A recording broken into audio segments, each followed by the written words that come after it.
What is going on, everybody? It is Saturday night, and we are live. A new episode of the Step Back. I know you missed us. It's been a minute. I am here with my good friend and my co-host, Josh. How you doing today, Josh? Happy holidays. Happy holidays, everyone. We're getting this one right in before Thanksgiving. We got a lot to be thankful for with this NBA season coming up, and a lot has happened since we last did our first episode. So we have a lot to talk about. Yeah, we have a lot to be thankful for. Some people don't have a lot of things to be thankful for. They wish they would have not have looked into some details about some things, but we'll talk about that in a little bit. Appreciate everybody that's here hanging out. If you are in the chat, we really appreciate it. Make sure to like, subscribe, and comment. Let us know what you think over with our topics. We have a good starting five overreactions. And we have a lot to overreact right now with the current NBA season. We're going to talk about some stories that came out. Obviously, talking about maybe some gambling stories that might have happened. Firing, people been getting fired lately. Josh, I don't know what's going on. You know, right before the Early in the holiday, season, early in the season for right before the holidays, when they got to buy Christmas gifts and you fire them. But they it. probably get great severance pay. They're not like us, you know, where we make a little bit, maybe a little bit over minimum wage. You know, they probably make millions of dollars, so they're okay. They get to sit on their couch for the rest of the season. We'll also talk about some teams that are overachieving, some teams that we thought were going to be really good and they're not that quite good. And we'll get into it, Josh. It's going to be a great show. Thank you. Really appreciate everybody being here. Once again, make sure to like, subscribe, make sure to follow. You see the link going across the ticker. Make sure to hit all those links if you want to see more of not only this show, other shows that we have on the platform where Josh talks about Schmodown. I talk about football with Adelia. Ferris talks about his Giants and Caleb with his Cowboys. There's a bunch of stuff going on, so make sure to hit that link and check out all the good stuff that we will be talking about on both channels that we have.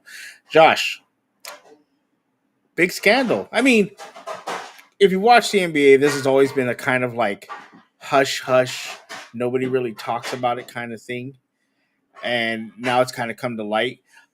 There was some people arrested for gambling.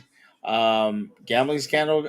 Current and former players, also along with coaches, were among nearly 3 dozen people indicted in connection with two major alleged operations. One involving rigging of high stakes poker games, allegedly backed by the mafia. Man, I think this sounds like a script to a movie, right? We're definitely going to get a movie on this in some way because we have both Chauncey Billups and Damian Jones, who were involved with the poker scene. Terry Rozier was not. They're both former players, and Chauncey Billups is a Hall of Fame caliber player, championship player. So like, it was crazy to hear the story go down, and like, it's gotta be one of the NBA's worst nightmares because like the NBA almost more than most other sports kind of has this war in the background. Like when people say the rig comments in sports, it's really two sports that kind of get it the most, and that's the NBA and tennis, really.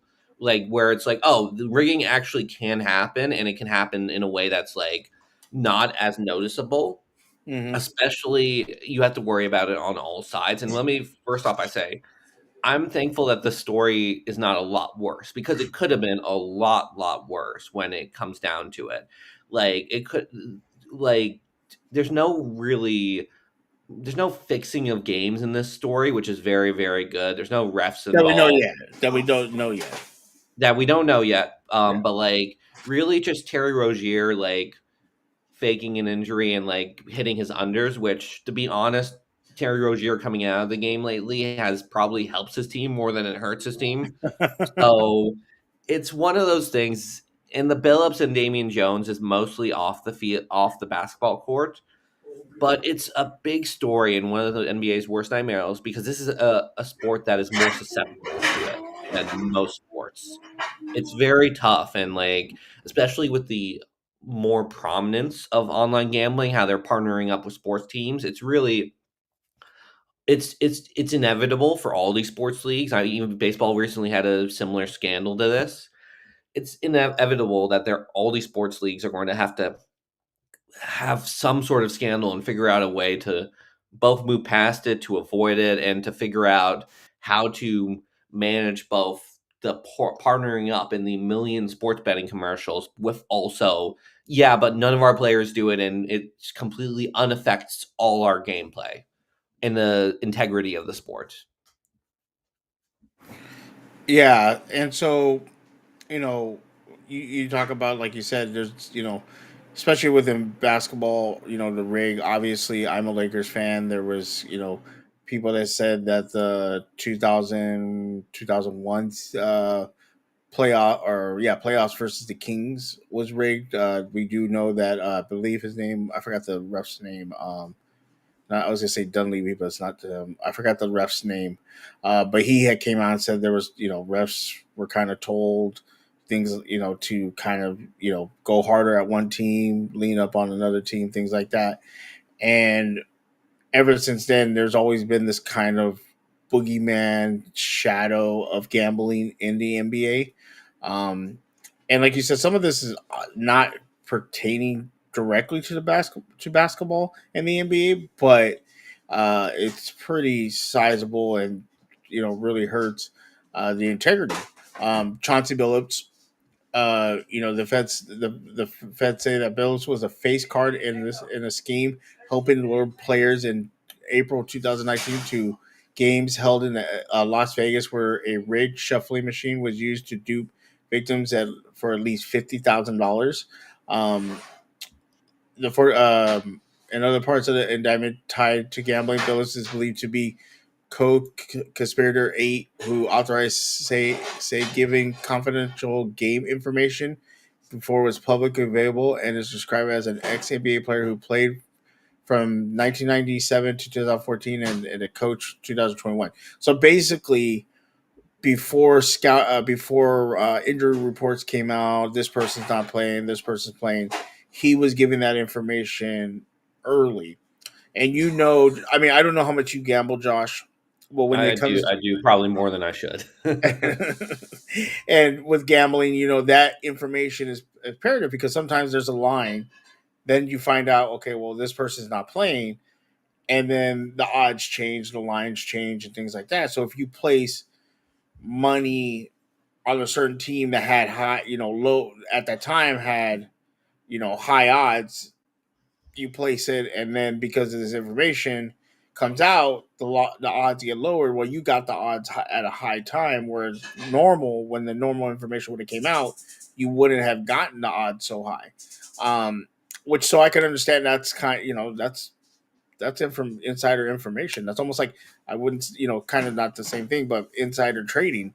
I would say You're it's very similar to insider trading. I yeah, mean, very much, and so and for Terry Rozier, allegedly schemed to leave, like you said, early.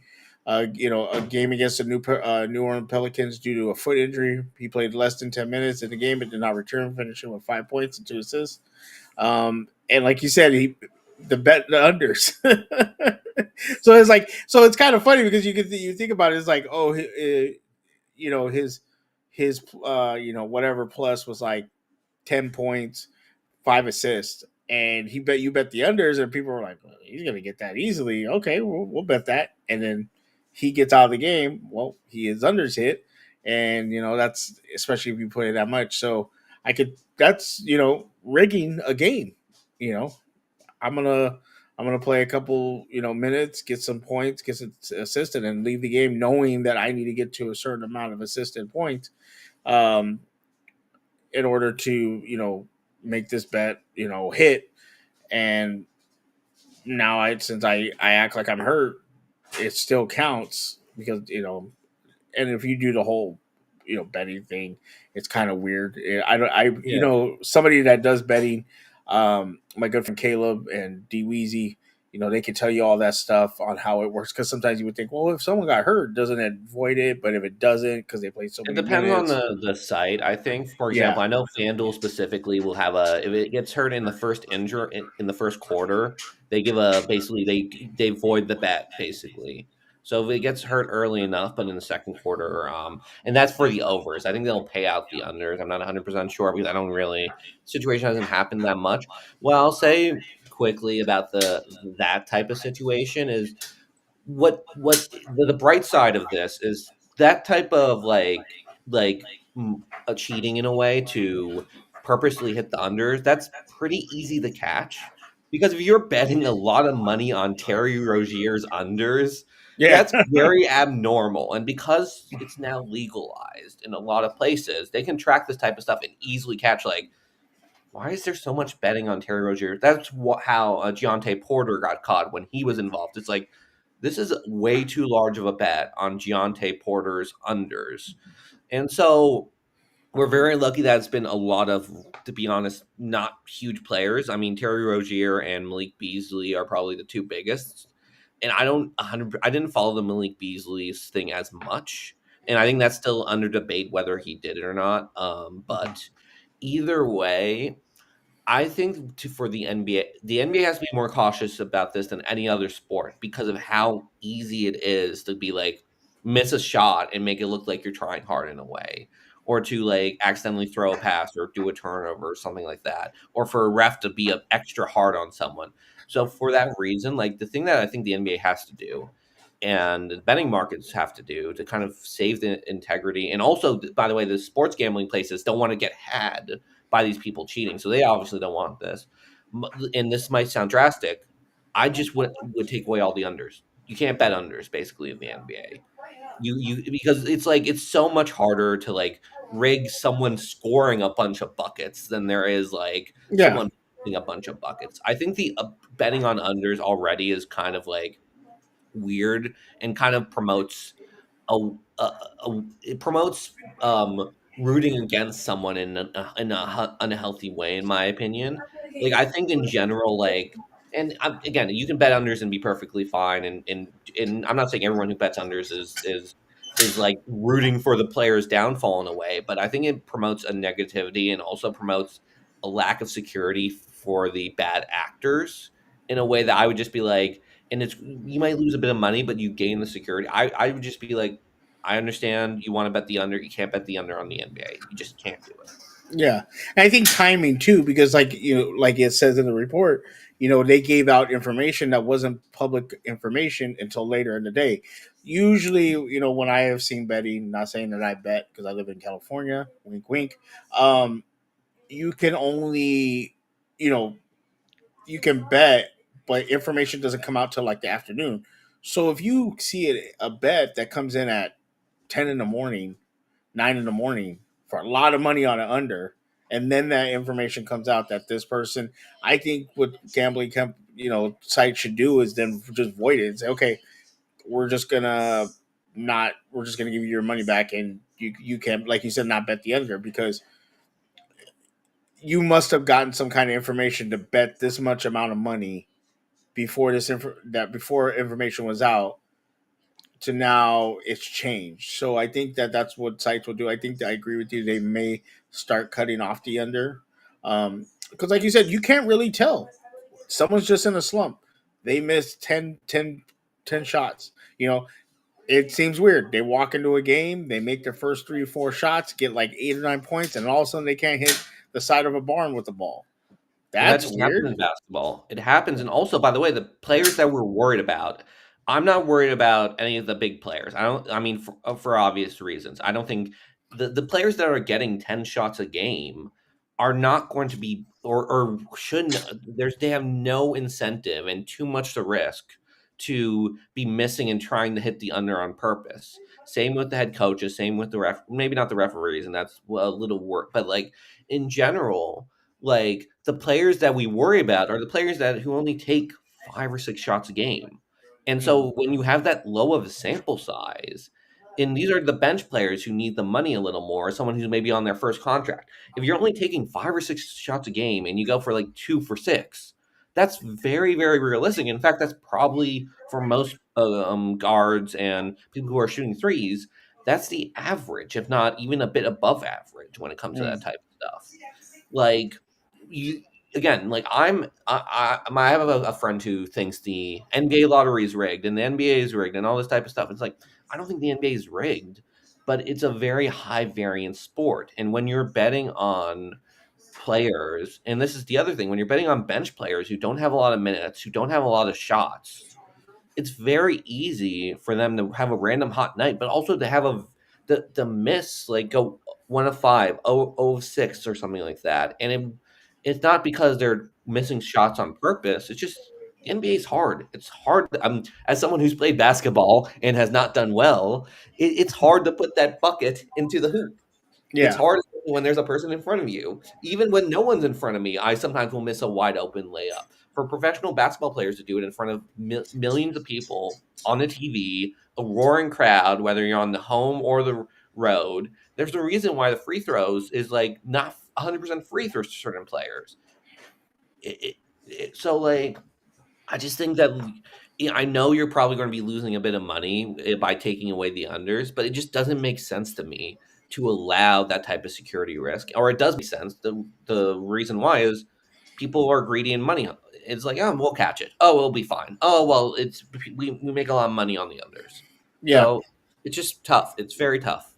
And also too, I know we see a lot of movies, but it is kind of a thing where people get involved, where these athletes get involved with the wrong people, and they say, okay, well, you're gonna do me a favor tonight. I need you to go, you know, 0 of 5, or I need you to do this, or I need you to do that.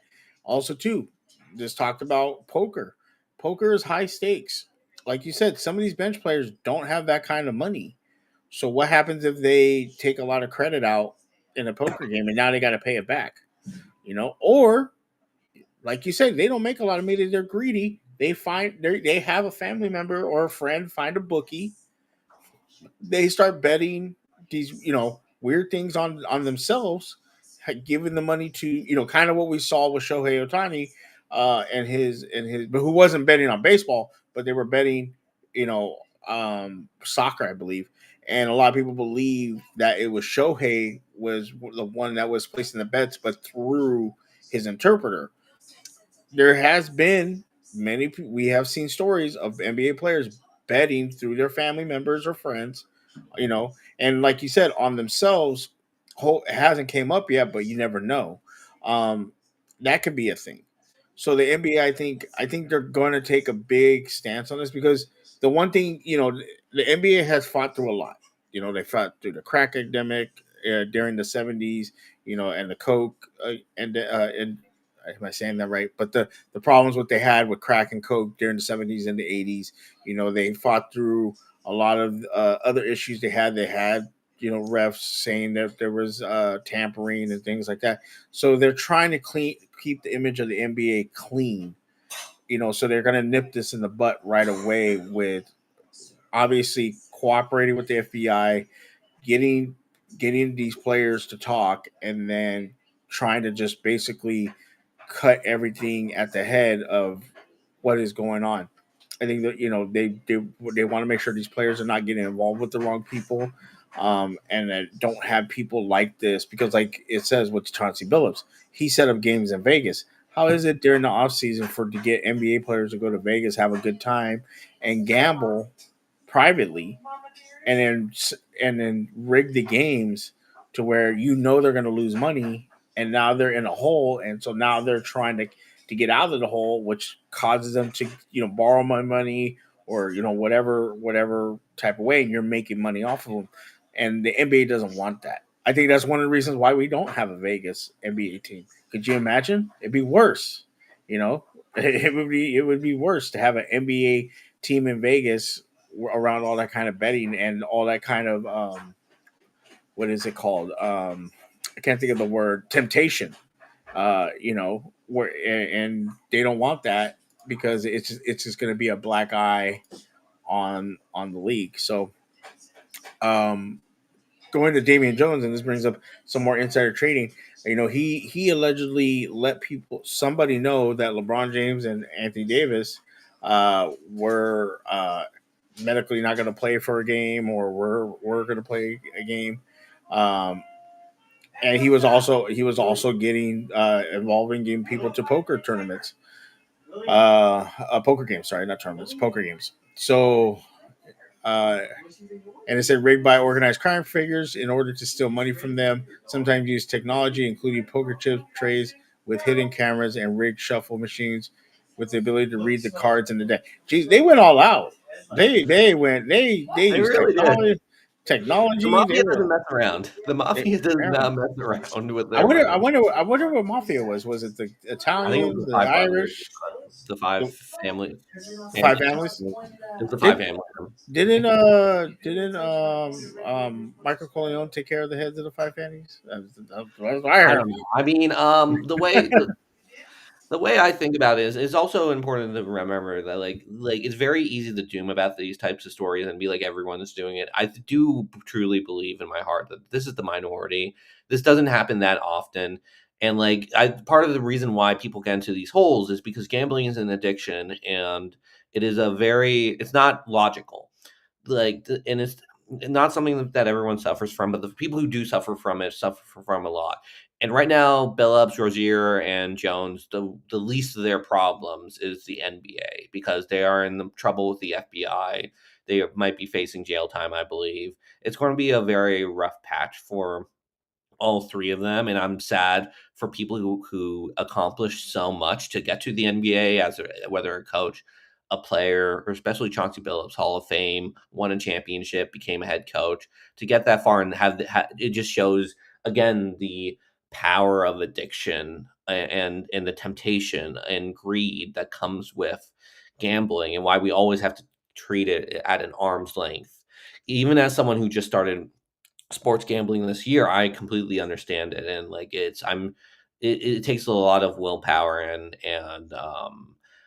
but in general, I don't think that this is like the whole NBA is rigged. Everyone's doing this type of thing, and even though it's easy to think about that after this story comes up, I think a lot of it is this is the minority, but it does happen, and we do have to recognize it happens and put proper guard places, both just like you said, stop the NBA coaches and players to meet with the wrong people, but also with the gambling sites to be like, hey, there's a flaw that is messing up our integrity and also costing you money. Let's nip that in the butt, even if it's like we might be losing some money or opportunity cost in a way.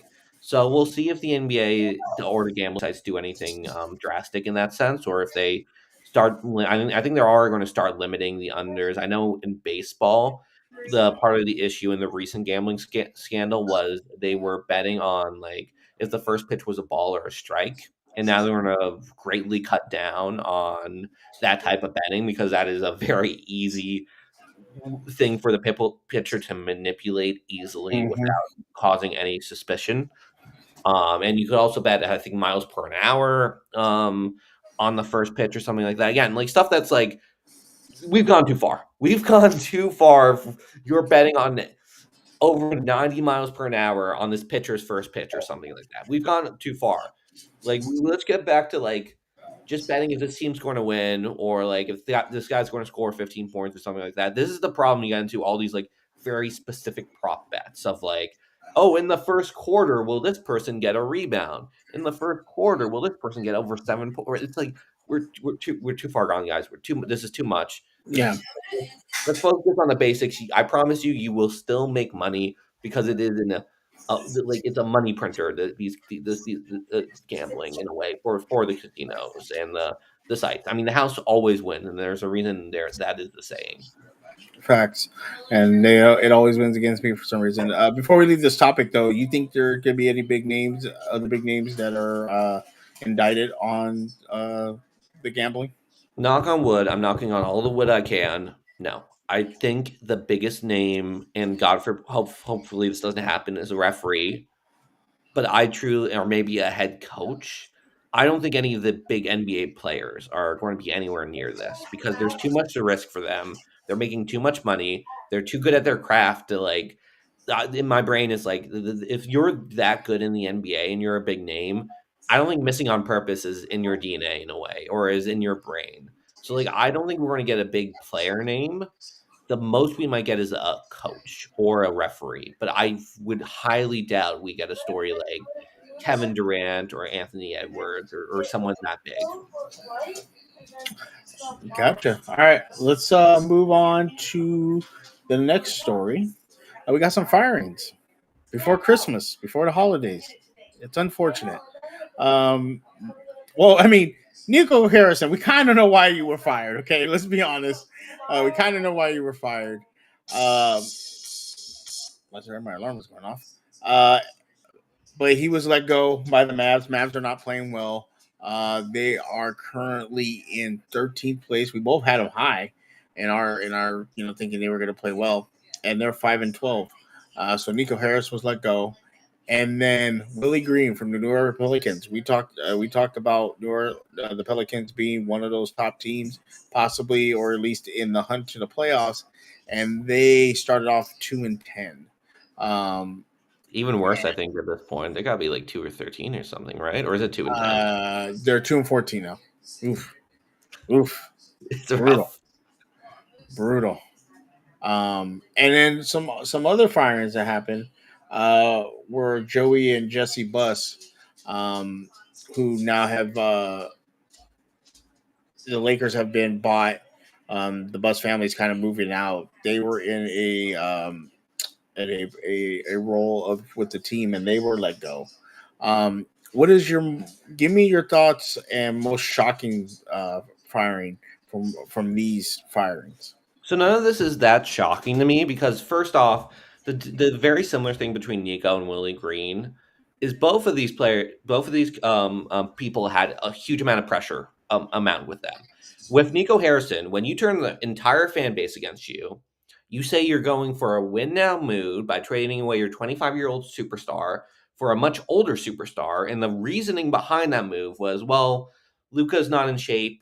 We need someone who's available, and you trade for Anthony Davis, who, by the way, has not been available the majority of this season, and you're like, listen, we believe we can win a championship now with Anthony Davis, and you, since the Luka trade, have been pretty consistently at best below average, at worst team in the NBA, and Luka with the Lakers, despite him also being a little not 100%, the Lakers have consistently been winning with Luka. I mean, the Lakers right now are like 12-4, I believe, or something like that. It's 11-4. 11-4, and then with the Pelicans don't have their first round pick. They are putting a huge amount of stock in their two rookies, and they are arguably one of the worst teams in the league. They have no incentive to lose compared to there are some teams in the NBA who do have a little bit of incentive to move, especially because there is going to be a very exciting prospect who will probably go number one in this upcoming draft. The Pelicans might be giving the Hawks that player by being 2-13. They have no incentive to lose, and they are constantly losing. You need to make sure if you're going to be constantly losing, you have to at least have Fears and Queen develop into players who are worth losing that first round pick and betting your future on Fears and Queen. So when you have both those people facing that enormous, and also I'll say quickly about the Nico Harrison thing, you turn the entire fan base against you. So sometimes we view sports moves as just like, well, does it cause wins? Does it cause loses? Stuff like that. Your whole fan base will consistently ask you to be fired. You enrage them to a point that's like I've never seen, honestly, in my life as a sports fan, to see a fan base just so completely turn on their general manager and on this move. I've this is a bit before my time. I've often heard it's I think the Dominic Dom Wilk I'm blanking on the name now, but the Dominique Dominic Wilk Wilkins. yes, trade out of Atlanta. So like it's one of those things where it's like when the fan base is that rabid at you, you have to deliver them results. You have to be like, well, you're chanting to fire me, we're winning. Well, and I don't even think Nico Harrison has done. Now, this might be blasphemous. If you take out the trade, he's actually done a pretty good job as a GM. But the issue with sports is when you make one move like that, you make one mistake, you will be fired, and you will be justifiably fired because sports is one of those things where it's like, listen, if you make the wrong trade, the wrong signing, you can absolutely be fired, and I think it's 100% justified because this is the highest pressure, one of the highest pressure jobs in sports. And the Luka trade will get anyone fired, especially when after you do it, you get Cooper Flag, which you luck out, absolutely insanely luck out on that. You have Cooper Flag, you have Anthony Davis. and you've gotten unlucky with injuries, but that's very predictable because you're relying on a lot of older players. And by the way, you traded away someone who's supposed to be part of the reason is he's not healthy, he's not available, he's not committed like the way Anthony Davis is, but he's injured. The whole thing has been a complete disaster for Harrison. It might be go down as the worst sports trade in history, given how bad. Like they're already talking about trading AD right now and just going for to go all young and be build the team around Cooper Flag and not have to worry about the win now expectations. It's a complete mess, both for the Pelicans and the Mavericks, where they are have to hope for the rookies they drafted this year to kind of save their asses and be so good it doesn't matter that you kind of got screwed on a trade. Yeah, for sure. I mean, when you, like you said, when you have a whole fan base turn on you, it's really bad. I think had it been like an off-season trade or something like that, I don't think it would have been that bad. It was literally just in the middle of the night. And remember when that tweet came out, people didn't believe it. People were like, he got hacked. This is not true. So people were like freaking out. And so, like you said, this trade for for the Lakers has helped them, and for the Mavericks, it's gotten worse. You thought you were, and maybe because like you said, the injuries have happened. You thought maybe you have Kyrie Irving with AD, with Clay Thompson, with now Cooper Flag, but you knew Irving got hurt. Now you had Clay Thompson, AD. You thought, okay, that's still good enough. We can make a little bit of noise. Hey, now we're gonna have this rookie that's we think is the one of the best rookies coming in, and it's just not panning out. You know, Obviously, Nico Harris is going to take the blame for that. The Fire will agree, and same thing. You have a young team. You have a Zion Williams, um, and it's just not you're not doing anything. So what is the problem? I don't remember the standings last year. I'll look. But the Pelicans last year were 21-63. The year before that, they were in the playoffs, 49-33. So you have gotten worse. I don't know if he was the coach in that in 2023. But you've gotten worse over the years, uh, and you had a young team at one point that was in the playoffs. You traded away Anthony Davis, you got young talent back, and now you're not performing at the highest level. So they're gonna, I don't know how long. Again, I don't know how long Willie Green was the coach. Let me just check real quick. Yeah, and while you're saying that, I mean, you can be bad and have a young team, but you need your first round pick if you're going to do that. If you're trading away your first round pick, you're like, okay, we're at least going to be in the playing discussion. The fact that you're nowhere close to the playing discussion without your first round pick, and I, by the way, have thought and Queen have both looked good.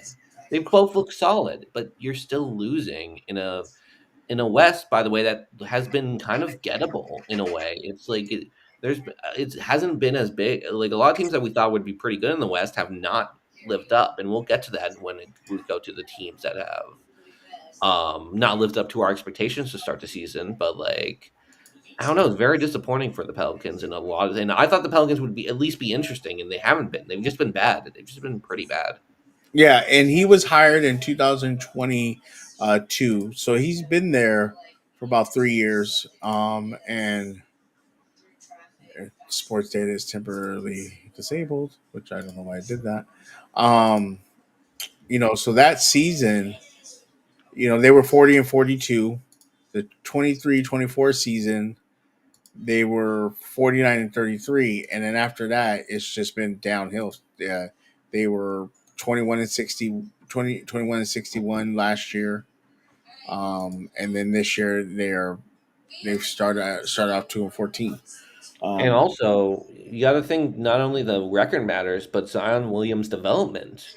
And let's be honest, Zion has been a very weird player. He's been good, but like he's never not been the franchise altering player that they've been hoping for, and he hasn't had an upward trajectory. I don't even know because he might be on the trade market. I don't know what his trade value is at this point. Yeah, yeah, for sure. So, do you think any of these teams are going to will this inspire them to play better, get better, or are we just looking at two teams that are going to be at the bottom of the standings? I think it might help the Mavs just because of how toxic the situation is when you're a player and you're just like constantly hearing fire our own GM and boos towards the team and so much hatred towards this team just because it doesn't have Luca. I think there's a chance the Mavs bounce back a little. I also think the Mavs are in prime position because I do think Cooper Flag is going to get better and will help lead this team in a way. They should also get healthier, and this is not a bad roster. I would not be surprised if the Mavs have some sort of resurgence. However, it's going to they have a lot of questions that like even if they have a resurgence, the best they can maybe hope for is the 6 seed or the 5 seed. And even if they do all that, you're kind of in two timelines. You're in the Cooper Flag timeline and you're in the AD Kyrie timeline. And which one are you going to commit to? Are you going to commit to the short-term success and give up a bunch of future assets, or are you going to realize that this hasn't worked? We have to move our timeline into Cooper's timeline when Cooper Flag is going to be our best player. That is, and maybe trade away some of the more win now players. I also, to be honest, I think the Clay signing has not worked out well for them. I think either way, like they should probably see what the market is for him, and focus on getting Max Christie some more minutes. PJ Washington has been very good. Like I don't think the Clay minutes have been helping them as much, but I mean it's going to be something to be very interesting. I think the Pelicans. The way I would view this season is the record doesn't matter.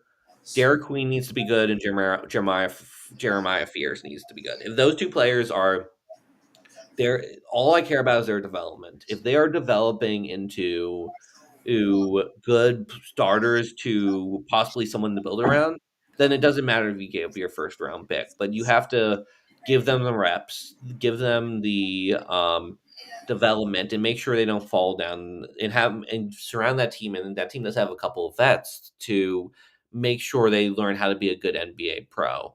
And also, I'll be honest, I think I'd see if Zion if if getting rid of Zion can get me a first round pick back, possibly. So it's something to consider. I think they'll both be better than what the record says right now, but I don't think by how much that is the question.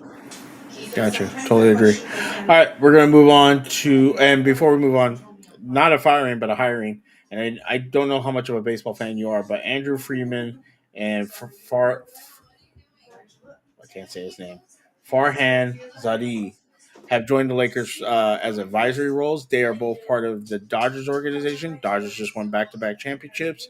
Um, I don't know if you know anything about them. Do you think this helps, hurts, or doesn't mean anything for the Lakers? So, like, I know very basic stuff about baseball. I used to be a much bigger baseball fan. I think, like, the problem they're going to run into is unlike the Dodgers, you can't just overpay everyone and get the best team in a way. Like, the Dodgers got that all star pitching through a lot of free agency spending, and you're not going to be able to outspend those teams in the NBA just because of the hard salary cap, and you can't even overpay players. You can only offer them the max. I think what they might be able to help more is the idea of like using LA as a resource to convince players to come in because I think there are moments where the advantage of playing in LA in for the Lakers have not been used or it has not been as big of a draw as it Hmm. has been previously. And if those two players can use the draw of the Dodgers and kind of two not players, but those two hires can use the draw of how they use the draw of the Dodgers to get Shohei Otani, to get all those pitching, and to build that stacked team and to be able to possibly because again, when you're the Lakers, even if you're very successful this season, what you're thinking about is who's the next superstar I can pair with Luka because LeBron is probably on his way out. Even if he continues playing, he's probably who knows if he'll stay for the Lakers. You're building the team around Luca, and you're going to need someone to be his number two. Is that Austin Reeves? I don't think it is. So who are you trying to convince, and how are you going to convince them to come? be the Robin to Lucas Batman, or the Batman and Superman team up, if you will. Well, we don't have to worry about it because the Bucks are doing it for us. Giannis is coming to LA. I'm just saying. He might. Uh, Well, I don't know. He might come to New York. We'll see. nobody wants to play in New York. All right, so we're gonna do. I think we're gonna do overachieving. Yeah, let's look at the teams that we're going to go through the teams that have surprised us, where we didn't think they would be this good, and at least 1 month into the season, we're like, oh, they have a pretty good record. Is this for real? Is this Yeah, fraud? Is this what's it called? Do they actually not suck, or is this a fraud watch from us, where it's like, oh, they're gonna become frauds any second now. Just you wait. So yeah, let's go through it. and I think if you go back to our one of our first episodes we did, some of these teams we had them very low or in the middle, or Yes. we said they might be a play-in team, things like that. So uh, why don't I don't know? I don't think we have different teams. Let me just make sure. Yeah, I think we've got all similar teams. We can go one by one. I Okay, think the first one and the most interesting one is the Spurs. I think the Spurs, I had them as the eighth seed. I think you had them around that as well. yeah, I had them in the 10th seed. 10th seed. Yeah, and they're right Well, now the fourth seed. they're right now the fourth seed, and they've been doing that with Wemby being hurt the last couple of games. Yeah. So also Victor Wembanyama has looked absolutely incredible. Like true has at least looked like the MVP. They've been really really good. Do you believe in the Spurs this season? I believe the Spurs are a playoff team. Do I believe the Spurs are going to make a deep run? I'm not sure because we're seeing it right now. Wemby already hurt, already having to take time off. I think that is a. Um, I think that is going to be one of the biggest issues um, moving forward with the Spurs is can they keep Victor healthy? Because when he's on the court, he looks like an MVP candidate. He looks like a defensive player of the year. He looks like an all star. All those all NBA. But can he stay healthy? If he's not healthy, then he can't. He won't be those things. So I think they'll. I don't think they'll stay in the fourth seed. I think they'll probably move between 5 and 8. I don't think they'll be a play-in team. I think they'll just automatically get to the playoffs. But I don't think they're going to be the high seed. So for me, I think their ceiling is probably fifth, and their floor is a play-in team. That's how I look at them. I actually think their ceiling's a little higher. I could see them being the three seed, behind the Nuggets, and I think the way I might be tipping my hand about one of my overreactions. Other than the Thunder and Nuggets, I think everyone else is in a very similar category in the West, where it's like I could see a lot of teams being the three seed. I think the Spurs can absolutely be the piece, and assuming that Victor's healthy, I do believe they can make a little bit of a run. And I think they can, and they got a lot of really interesting pieces. They got Castle, who was last year's Rookie of the Year and is playing very, very well. I think the Fox Wemby combo is really dangerous, and I think the way that Wemby controls the paint, and this is a very obvious point, but the way that he affects shots that aren't even taken because he's there is something that is so unique and dangerous. However, the thing that holds me back, and I'm assuming not injury, because obviously if Victor's injured, they're not going to make a large run. They need Victor to be healthy to for them to make a NBA title run. But I think the biggest thing that holds me back is it's their first year being this good. It'll be Victor's first year in the playoffs, and there's very few teams and players who do it their first year. Like if you even look at Anthony Edwards, that he was the eighth seed, and I think I got either was a gentleman sweep or swept his first time in the playoffs. Houston was like that, and they lost in the first round, and that's why we think they're so dangerous this year is because they got that first year beating out of the way. So I'm not sure where they'll end up. I think they will be a very, very annoying team to match up against in the playoffs. I think especially any team that has and this is a very not mathematical way to think about it, but if you have the best player on the court, you're going to have a good shot. And Victor Wembanyama is going to be the best player on the court in a lot of matchups in the West. So the question is, who are they going to be matched up with? I think they're going to have a couple of good matchups. I could see them making a run to the Western Conference Finals. However, I have at the moment trouble seeing them over the Nuggets or over the Thunder. I think that's a little step too far, but they're definitely not frauds. They will definitely be in the mix in a team that you don't want to put face against in the playoff hunt. Yeah, totally. I totally agree with that. Totally agree with that. Go ahead. Well, who would be your? Well, Yeah. I think the next one we can talk about, we can go over the Pistons, who are currently the one seed. However, I didn't think they overachieved because I had them as a two seed. I think the Pistons are doing exactly what I said they would be, and I'll take a little bit of a victory lap because what did I say about my dark horse MVP? It was Cade Cunningham, and the reason why is like, listen, if they're the one or two seed in the East and they're awesome, Cade is going to be in that MVP conversation. And I can't bet MVPs because I'm in New York and you're not allowed to bet on awards when it comes to New York, but you can bet on the other stuff. But like the Cade Cunningham MVP thing looks really good right now, especially if the Pistons hold up. Now, what do you think, Shug? Do you think the Pistons will hold on to that number one seed and be a title contender in the East? I mean, I had them at fourth. You had them at, I believe, two when we did our list. So, Mm. yeah, they're not that far off. Do I think they're gonna? Oh, I don't know why the balloons came, but Because that didn't because happen. that was your victory lap. Oh, that Do I yeah, think true, true. do I think they can hold on to the number one? Maybe because the East is so weak. Um, I still have them in the top four. The Knicks right now haven't looked the greatest. 76ers are kind of surprising. All the team, the Bucks are 8-8, but they have Giannis, so they're gonna make a run. So can the Pistons hold on? Maybe because the East is so weak, but I feel they're gonna be a top four, maybe top three team, which is right where we had them. So I agree with you. They're not overachieving, but it is a little surprising to see them in the one. I mean, they're But 10 again, and 0 in it's their last 10 games. yeah, Their defense has they're 11. They're win streak of 11. wow, So yeah. I mean, what's it called? Kate has looked really good, and they even had, I think one of the two of those games was without him.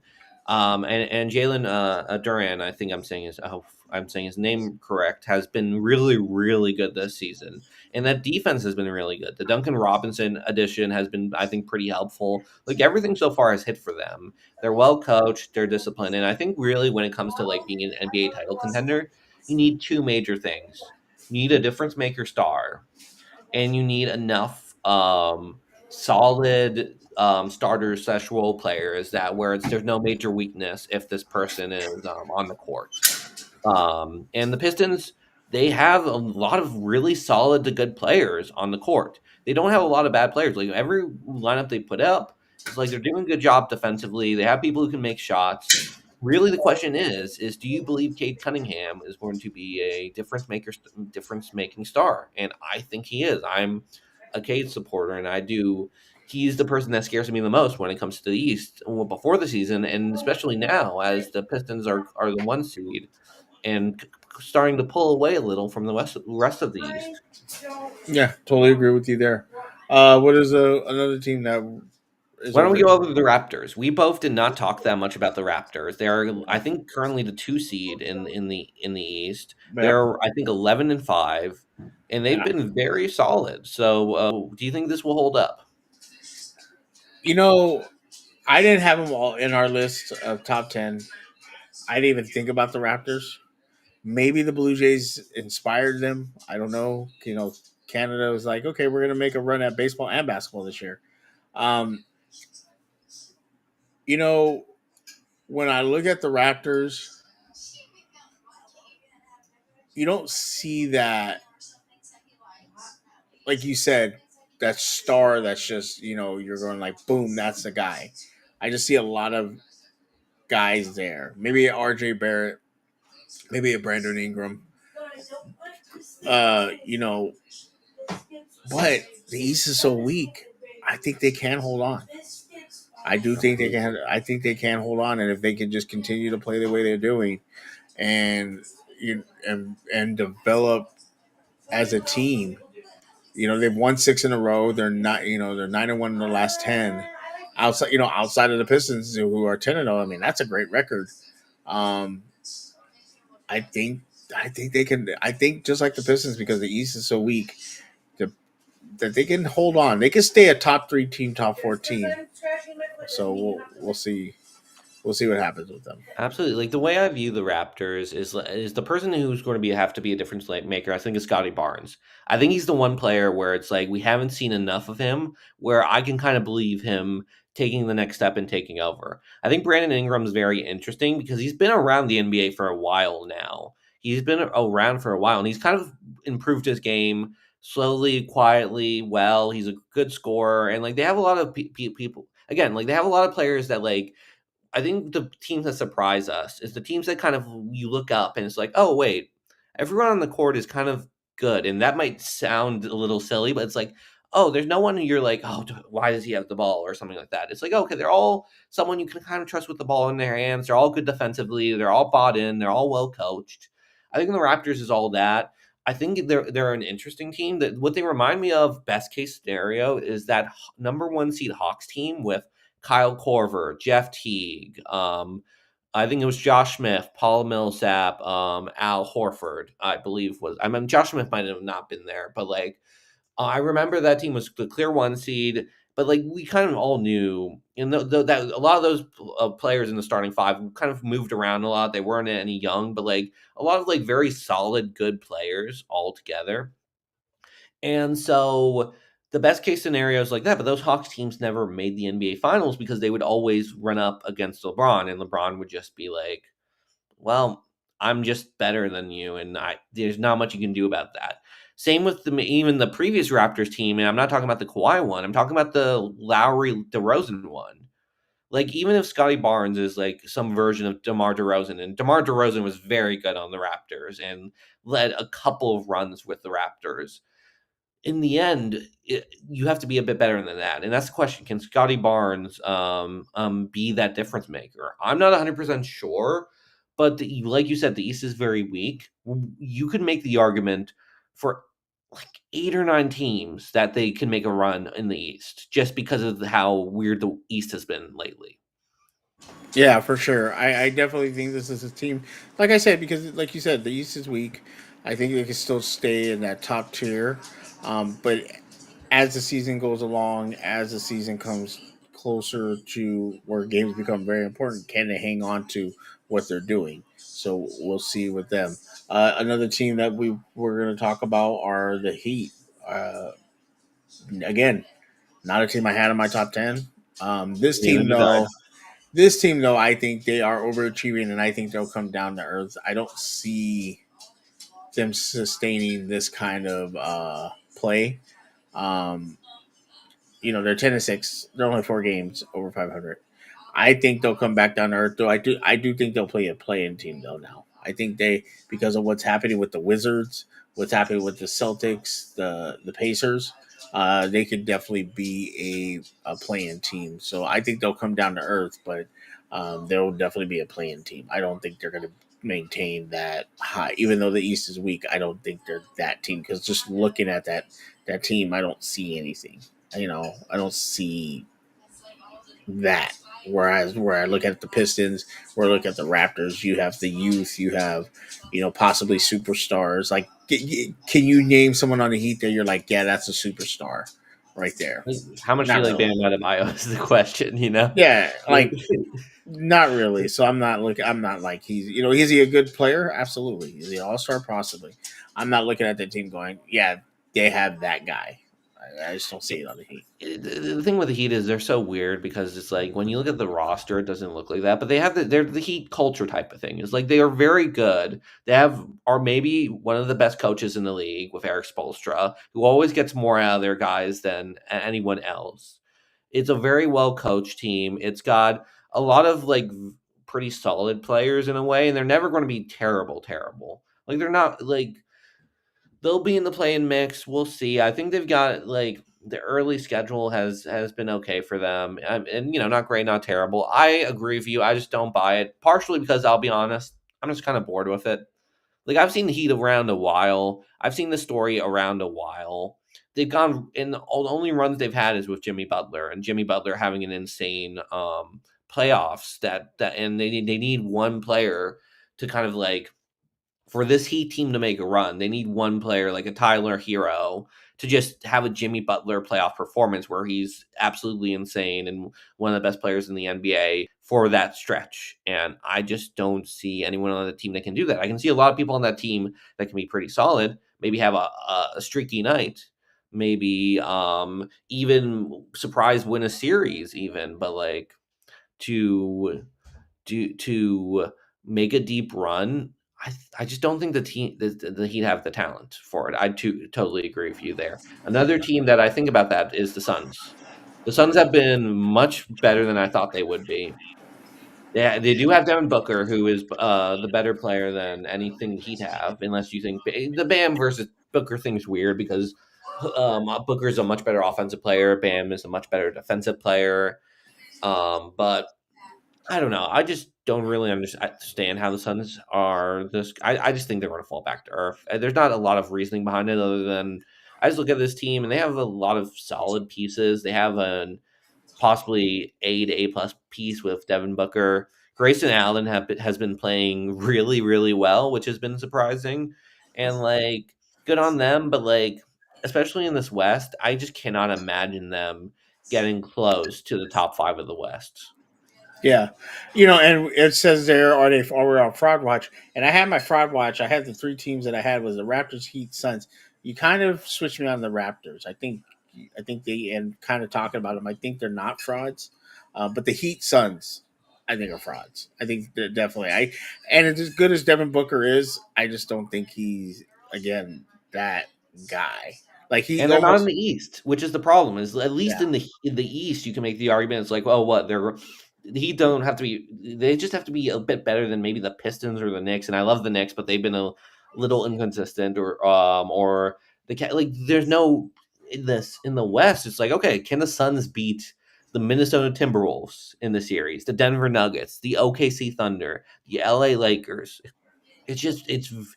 It would be a huge upset, even if they hold on to the 6 seed, which I think that's where they're at, around 5 to 6 yeah. I area. mean, are they going to beat the Timberwolves? Are they going to beat the Warriors? Like those are teams like those are teams that are under them right now. So that's what I'm saying. They're a playing team at best, maybe a 7 seed. But I think the Timberwolves are better. I think the Warriors are better. And so if you put those two teams above them, Rockets, Spurs, Lakers, Nuggets, Thunder, yeah, there's so many teams better than them. And we're not even talking about teams that are kind of floundering right now that could make a run. The Clippers, the Mavs. You said the Mavs might get better. The Kings, the Grizzlies. Like those are teams that can catch fire and catch the Suns. So I think 100% Suns are frauds, and that's not Speaking of because those teams, not because I don't like Brandon Buck, but absolutely. yeah. And speaking of those teams, I think that's a good transition to go into the teams that kind of have underachieved. And do we believe that can any of them turn it around? I think the Clippers are a good place to start. Do you think the Clippers can go on a run? I didn't actually have them on, because I was like, they're the Clippers, like they're LA stepchild or stepbrother or whatever or little brother, whatever you want to call them. But they always kind of make a run. Kawhi always makes this weird run, which is kind of annoying, So I think they could make a run, but can they still be a playing team? Absolutely. Can it be an 8th, 7th seed? Sure. But again, we say the Suns, are they better than the Warriors? Are they better than the Timberwolves? The Rockets, the Spurs? I don't think so. So I think the at best case scenario for the Clippers, they're going to get a play in or the 8th or 7th seed. So I they can turn it around, but I think that's their ceiling. I mostly agree. I'm going to go out on a limb and just say no. I don't think they're going to turn it around. And I think the reason behind it is that like the NBA is so deep that like and the younger players are doing so well, and this Clippers team has like no use to it.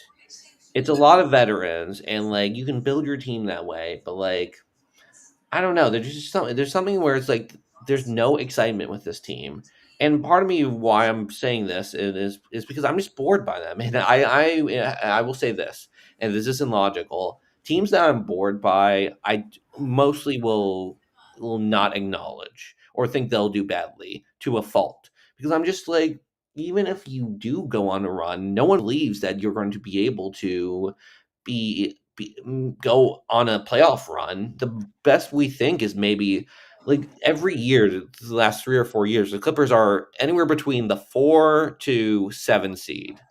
They we have analysts saying, well, actually, the Clippers are playing the best defense, and actually, the Clippers are dangerous. And Kawhi Leonard, when he's healthy, then they go into the first round of the playoffs. Kawhi either gets injured or they just lose the series, and they even lose to a good team. Like they lost last year to the Nuggets, but in the end, it was just like, well, okay. Well, And that's a story we've seen the last 3 years. So why do I think this year would be different? So like, I just hope that like at least every other team, I can be like, well, maybe they'll pull off an upset. The Clippers, they haven't done it. No, the whole quiet era. Why would this year be different? I love that little shot you took at Adelia saying, "Well, they lost to the Nuggets. The Nuggets, they're not No, good." no. I'm saying that was going to be a compliment. They lost to the Nuggets, one of the best teams in the NBA. That's okay. I was just messing with you. Yeah, totally agree with you. Uh, the Wizards. I had them at 10th when we did our thing. I had They them have, higher. Put them eight. yeah, yeah. They 1-14. Good God, show up to a game sometime. I don't think they're turning it around though. But Jesus Christ, I think No, they're they're going to not. be a I'm lot going to better. just go. Yes, I'm going to say that like they're not going to turn around. My friend, by the way, was like, when I said I think the Clippers are going to be good, and he's a huge Wizards fan, I was just like, he was like, no, no, they're not. Don't do that. And he was right. He's right. He knows better because he's a Wizards fan. But like, and even then, I think like they've looked okay in some aspects, and like some of the young players have looked okay. But it's just like I think part of it is also like they are a team that might be secretly a little tanking for the number one pick for the AJ. I'm blanking on his name, but like there's going to be a huge prospect that people are going to be possibly, and I think this will be a thing the entire season. I think the entire season, these teams that are bad, if they think they have a shot at the number one pick, they might not want to get better, and so it's going to be very interesting to see the race to the bottom. And I think the Wizards are one of the teams leading that for sure. Because we're been here an hour already. I'm gonna just throw out a couple teams. You give me a. You think they're Yes. gonna improve? No, they're gonna improve. The Pacers. Yes, I think they're going to improve. I think the part of it has been injury luck. They've already gotten even more injured with Halliburton, and I think Nemhart's missed some games. McConnell has missed some games, and those are if you're not going to have Halliburton, you need those ball handlers that are going to go through the offense. I think the pay and Siakam has been playing really, really well. I think it's at some point that's the one team where it's like they've been doing really bad. I'm like I actually kind of think they'll turn it around, but I'm also someone who buys into the Pacers way too often for the past 3 or 4 years. I'm just like, that's a good team. Every time I watch them, I'm like, that's a good, well coached team with good players. So I'm uh, shocked that they're this bad, honestly. we talked about the Pelicans already. The Grizzlies. The Grizzlies are interesting. I think they're going to stay this bad, but I think they're also going to, that's going to be partially because they're going to be in the market to trade away their stars. I think they're going to, especially because they already suspended Ja for a game. I'm curious your thoughts on this. Like, I think Ja is time with the Grizzlies is rapidly approaching its end. Yeah, I'm I not agree sure with what you. his trade value is, and I wonder. I think the team that's like has been thrown around the most is him going to the Timberwolves and having him pair with Anthony Edwards. But I think it's going to be very interesting to see what the Grizzlies do because they are, I think, a very smart organization. They consistently make good draft picks, and they have a very good rookie in Cedric Coward. So I'm very curious to see what they do if they start possibly trading away Jaw and JJJ. But I this is a team that there's very weird vibes because they did fire Taylor Jenkins last season, very late and weird into the season. Jaw again does not look great, and also I don't remember, I don't know the exact thing about this, but I heard their coach. I haven't watched a lot of Grizzlies basketball. Their coaches has some weird substitution patterns where it's like we're going to play everyone, and you're going to try your hardest for like the 5 minutes you play, or da, da, da, and then we're going to. It's like I haven't really. I've heard it in the background. I'm not sure if this is true or not. So I apologize if I'm just making stuff up. But I have heard from some people. It's just like the coach gives me weird vibes. I'm not sure what's going on. I hope it goes okay, but like I think they're going to have to trade Jaw and probably this season. And then the last one I'll throw out there, we've talked about them a little bit, but the Mavs. Do you think they're going to be able to turn it around? Yeah, I do. I think it just depends on how good Cooper is because, like, really what they need, and if Kyrie comes back earlier than expected, but because the issue is they're a good defensive team.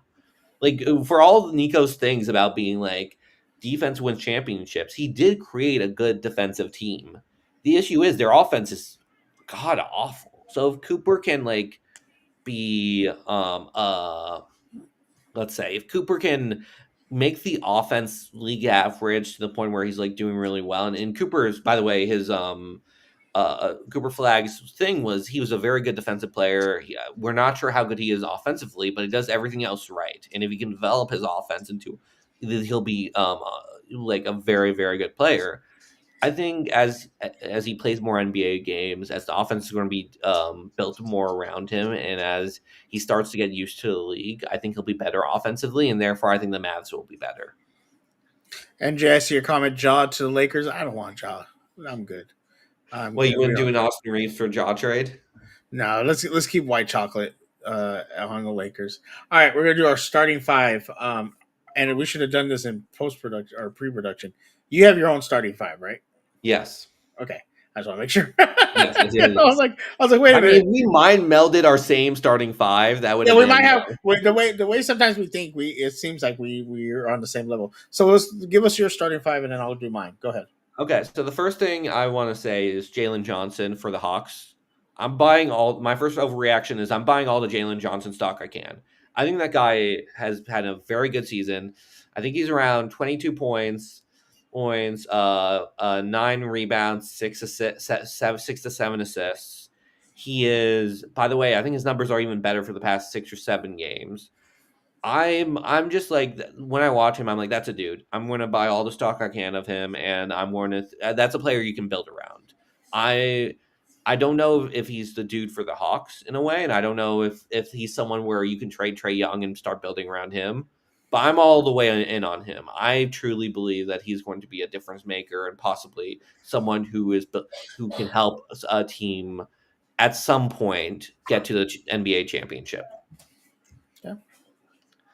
The next one I'll say Nuggets and Thunder, and then there's everyone else in the West. My Ooh. my overreaction is just that, like the Nuggets and Thunder are just better than everyone else, and I even if one of them loses in the playoffs, based on how well both of them have been playing to start this month. And by the way, last season the Nuggets are the ones that took the Thunder to 7, so it's just going to be very difficult for me at the moment after seeing this month of basketball and how the Nuggets and Thunder are playing, just to see anyone in the West really dethroning both of them. So they're just both like I just think there's a tier break. It's just Thunder, Nuggets, not that in any order. Thunder, Nuggets, same tier. Everyone else is in a second tier.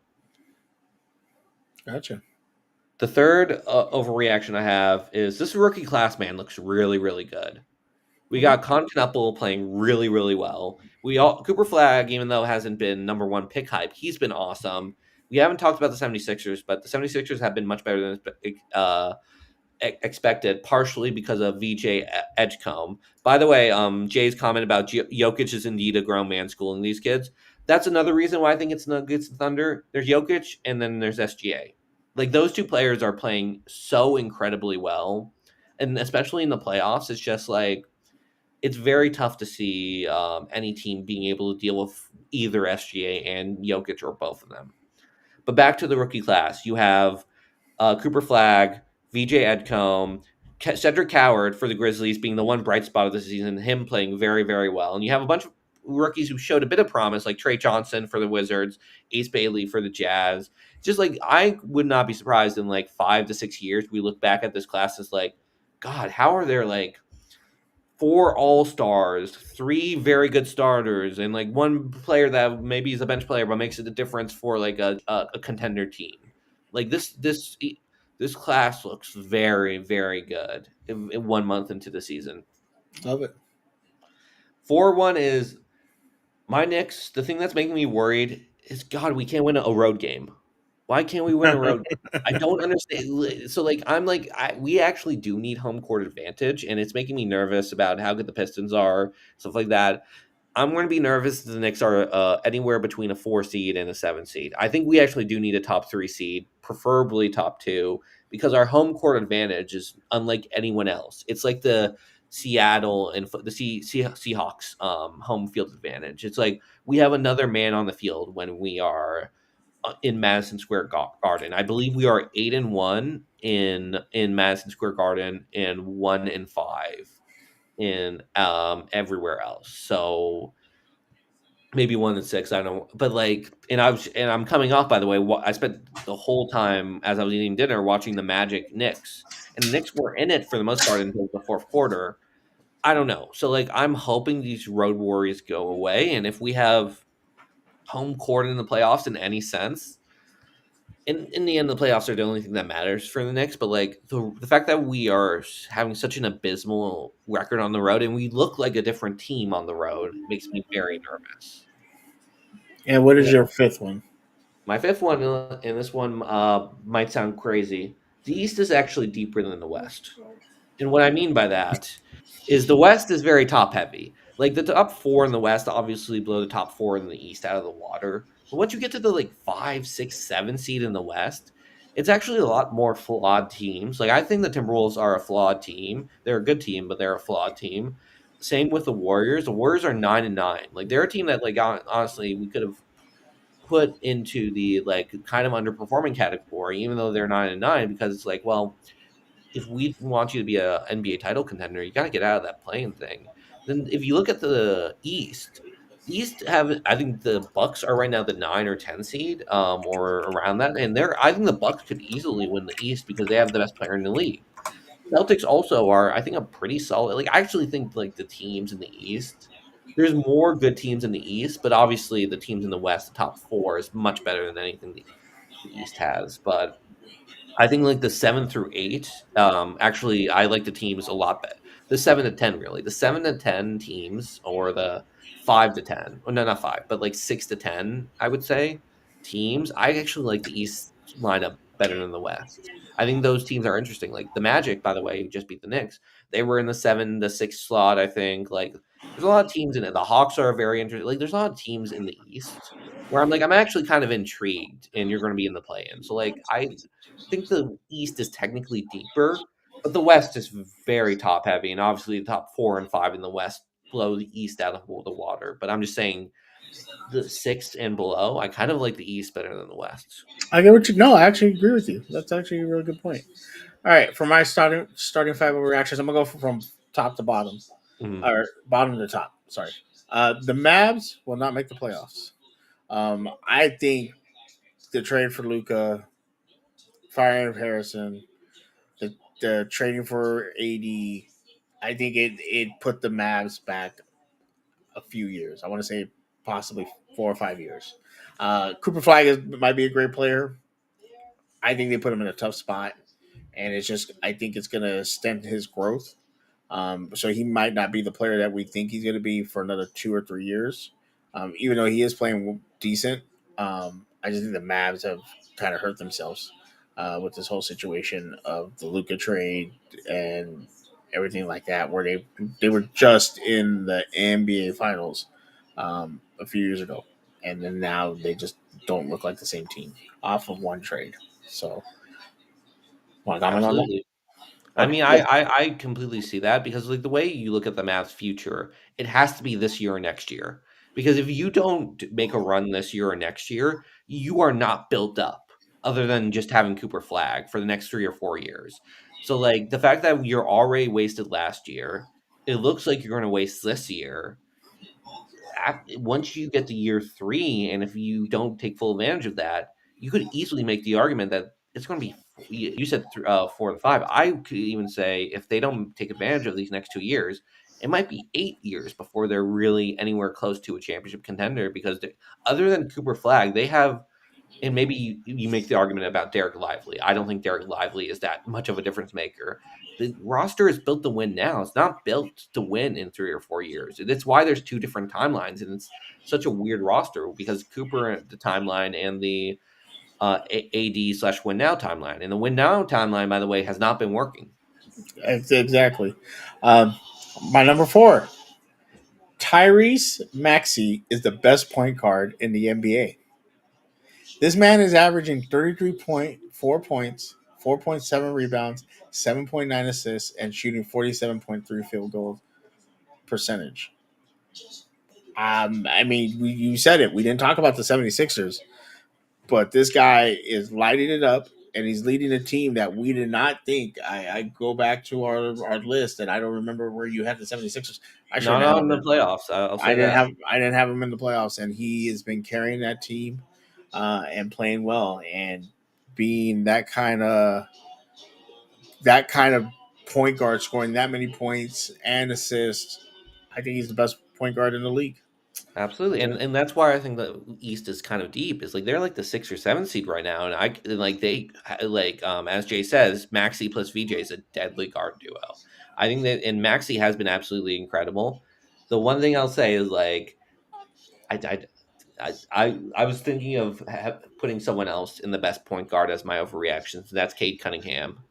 Is like Cade's playing really well. I think Maxi's playing really well as well. But both Cade and Maxi, as a Knicks fan, are terrifying. And I love Brunson, but Brunson has not been playing to the as good as Cade or Maxi has to begin the season. That's part of the problem, especially on the road. Why the Knicks are we're still good. We're 9-6 or 9-7. That's not bad, and we're still in the hunt for that like 2 seed. There's a lot of teams mixed into that 2 seed hunt right now with the Raptors, the Cavs, the Knicks.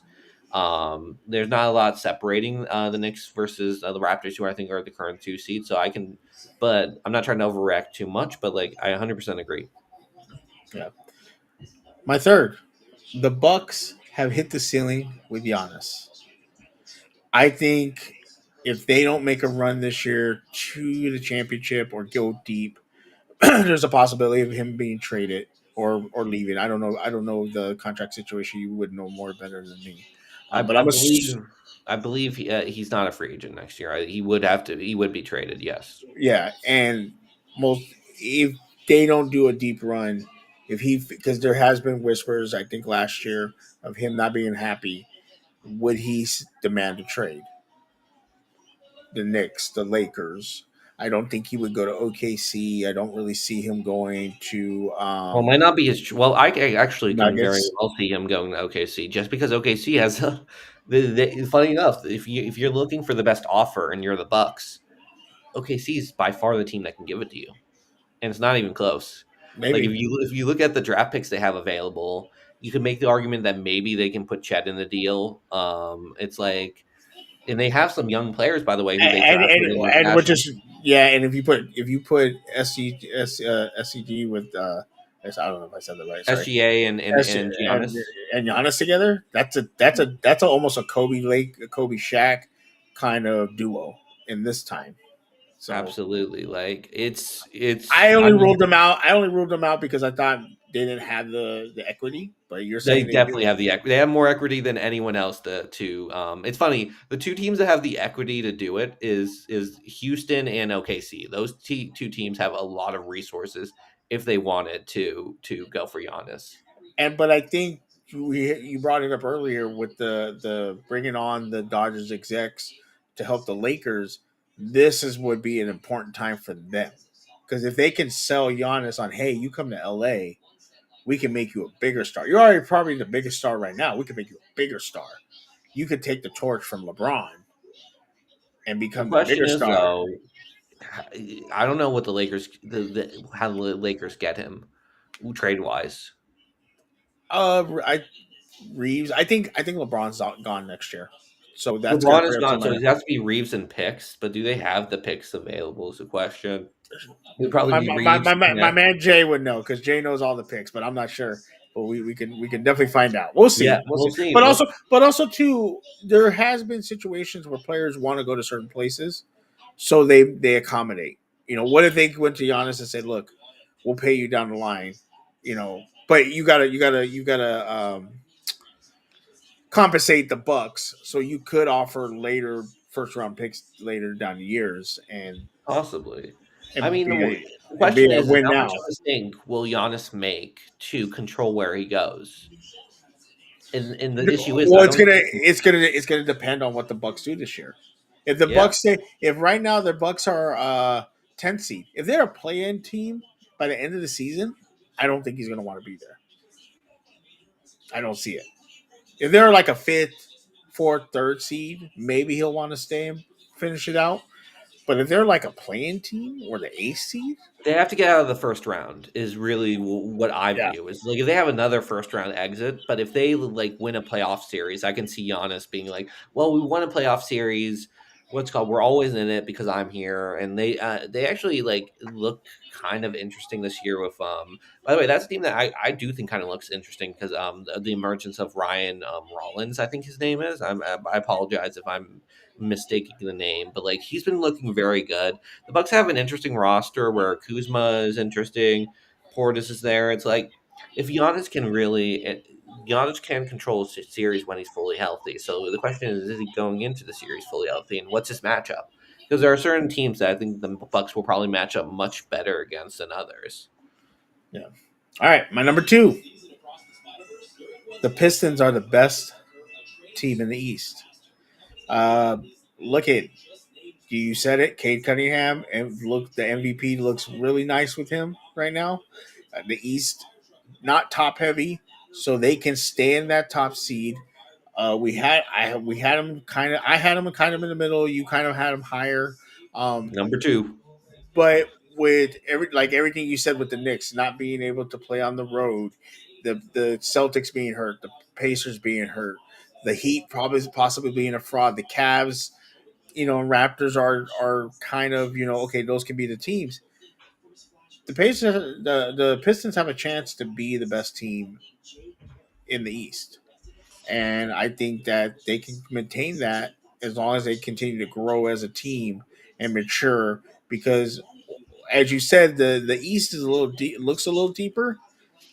But if you look at it, the Bucks, the Celtics, the Pacers, there's not a lot of experience. Maybe the Knicks are the next and experienced honestly, team. it wouldn't be surprised if the Pacers and Celtics don't make the playoffs. Exactly.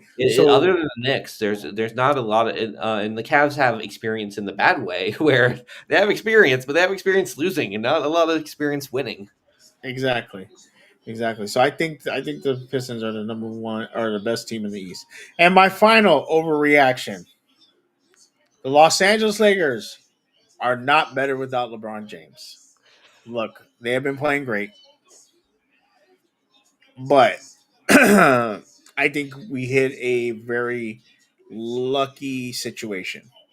I do think that LeBron, his years of dominating are not going to be a thing anymore. But I heard the best thing about LeBron. If he can be and I won't say prime because I think prime Magic Johnson was at 87, 85 between 87. But if he can be Magic Johnson from 79 to 86, where he averages 15 to 17 points, but 10 rebounds, 8 or 9 assists, and you let Luka and you let Reeves and you let these guys kind of do the scoring, come playoff time, you're going to be well rested. You can take over a game if need be, but you're not going to have to be the guy.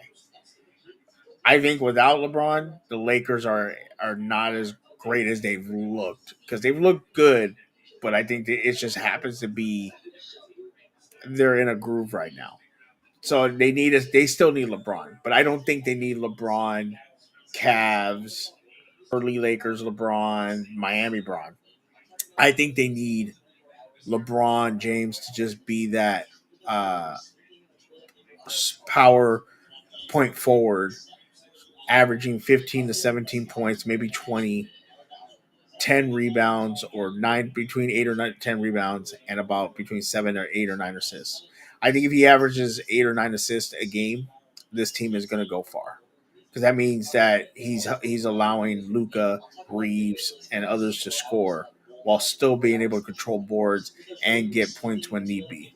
So I think that's where he needs to be come playoff time. I think this is great for him to get rest through the season. He's not going to have to put major minutes on his body, and he'll be able to be ready and fresh for the playoffs. Absolutely. Like, what I would, say is that, like, I say the Nuggets and Thunder, and then there's everyone else. Out of the teams that's everyone else, I think the one that is the most dangerous is the, Lakers because they have Luka and LeBron and that star power and those players that can possibly take over a game or take over a series. The question really comes with the, Lakers, can they, reach the Thunder and Nuggets level? Because that's really all that matters is can they be as good as the Thunder and the Nuggets because those are the two teams to beat right now, in my opinion. And I'll be honest, I don't know if they can. I think they can be a great team. I can see them winning a playoff series or two. But if you look at their path, they're probably going to have to face the Thunder or the Nuggets in round two. And then assuming no upset, they'll have to face the other one in the Western Conference Finals. It's Yeah, going to so be they have to get to see two, the second seed to not see both. Basically, that's the only way it would happen. It would not happen. even then, even if you because like if assuming let's say the Thunder is the one and Lakers are the two, that means the Nuggets are probably the three Yeah, but until that means they're up there with the Thunder. yes, that does mean they're up there with the Thunder, but that means they'll face the Nuggets in round two. And the thing with the Nuggets and the Lakers is like Jokic is a tough matchup for you guys. Like Jokic is one of the like you will have Luka and LeBron and it's great, but like you don't really have anyone to guard Jokic. So like it's going to be it's going to be interesting. I think the Thunder and Nuggets are just a tough matchup for everyone because again, who really has the stuff to guard Jokic? Like I Yeah, think you have actually an okay matchup against the Thunder because Luca has kind of actually been pretty even with SGA, and you and like Jay says, you might be able to slow down. You got to be able to slow down SGA.